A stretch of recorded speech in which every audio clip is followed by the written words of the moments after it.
Okay, folks, Andrew Bubrose here. Chargers release Kemon Hall and sign Matt Hankins. So, guys, let's get into it. Bull Bros!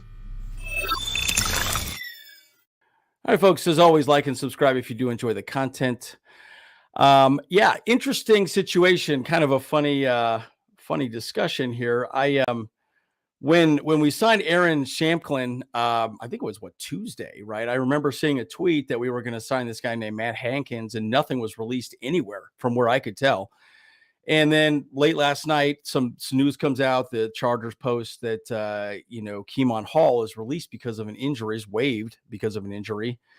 This gentleman right here, and then we signed Matt Hankins. So let's talk a little about Kemon Hall, who we lost, kind of his story. And then I'll talk a little about Matt Hankins moving forward, because it is interesting, right? I think it says a lot about our coaching staff and what we're going to value moving forward with our players, right? So Kemon Hall has been with the Chargers for quite some time. He was actually, I think he was picked up in 2019. But he was, there's a couple things that happened with Kemon Hall, right? So because he's got an injury designation, that means that he could revert him to injured reserve if he goes unclaimed by waivers. So if he clears waivers, which we'll kind of monitor, we'll see how that goes, he could be replaced on injured reserve before the start of the season. Hall would have to spend the entire season on IR. So I think it's interesting. It kind of goes back to my initial thought about Matt Hankins, right? I mean, there were some discussions about him being signed, but then there was nothing that came out about him being signed. I thought that's really strange. Like, well, was that bad news or what was the situation? My assumption is maybe his injury wasn't, he wanted to get a second opinion. Maybe he wanted to get a second doctor's opinion on how bad he was going to be in or out, or what the recovery time was going to be for this injury. I keep reading about a soft tissue injury. Okay.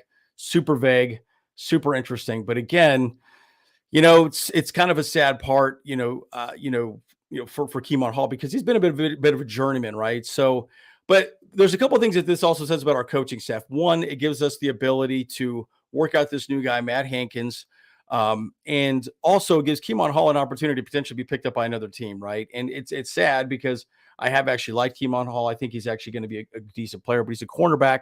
And with JC Jackson, who we do think is going to be very good this season, you want depth. And right now, and just so you know, folks, in the NFL, normally after week one of the preseason, you have to start cutting players off your 90-man roster. That is not the rule this year. The rule, I believe it's August 29th.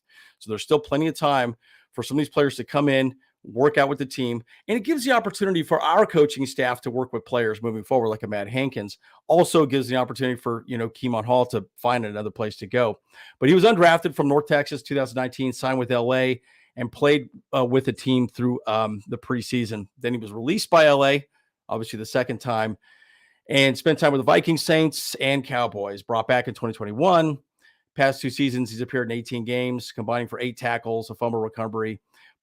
His primary use is a special teamer. I do remember seeing him out there as a special teamer. So he might have gotten hurt this last weekend on special teams. I'm not quite sure where the injury happened. I didn't really see any information on that, but very interesting situation with Kemon Hall. So long, it's sad to see you go, but we got Matt Hankins here now. So let's look a little bit about Matt Hankins and kind of what we're going to get from him, what to expect, and potentially, what we could see from Matt.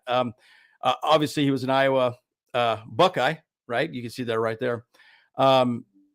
Basically, he was, after he was, Kemon Hall was released, 5-star, 6 seasons, University of Iowa, with 212 tackles, 6 interceptions, 27 pass breakups. Again, 5 seasons, folks. He was there during the COVID year, so he's done very well in his college career.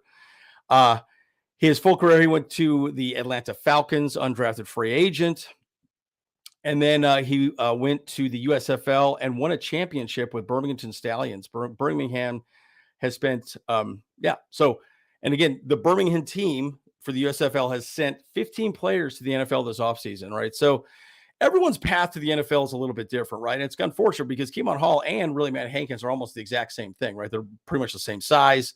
I think Hankins may be a little younger than Kemon Hall, but again, he won a championship. But again, you got to look at it. Hankins now is going to be in a cornerbacks group, which is JC Jackson, Michael Davis, Asante Samuel, Michael Jacquet, Dean Leonard, Jasir Taylor, Cam Brown, AJ Udazima, and Taiwan Mullen.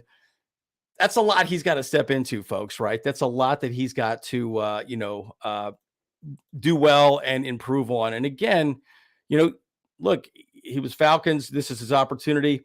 The one thing I will say, and I will say this has been interesting about this coaching staff, folks, the coaching staff clearly cares about championship pedigree, right? Again, Matt Hankins was very good in college, went to the USFL, won a championship, and 15 people from that team made it to the NFL.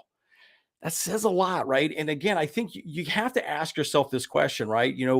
What do coaching staffs want? Well, they want people that are going to be game changers, contributors, have good mental fortitude.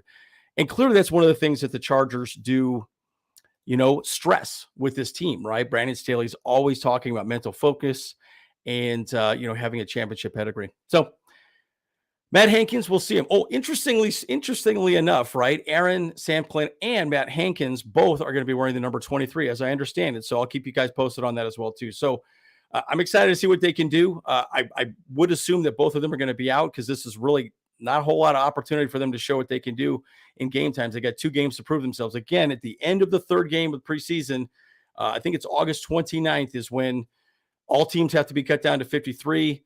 And then you create your practice man squad as you go, if they clear waivers, of course. So, all righty, folks. Andrew, Bolt Bros. See you guys in the next one.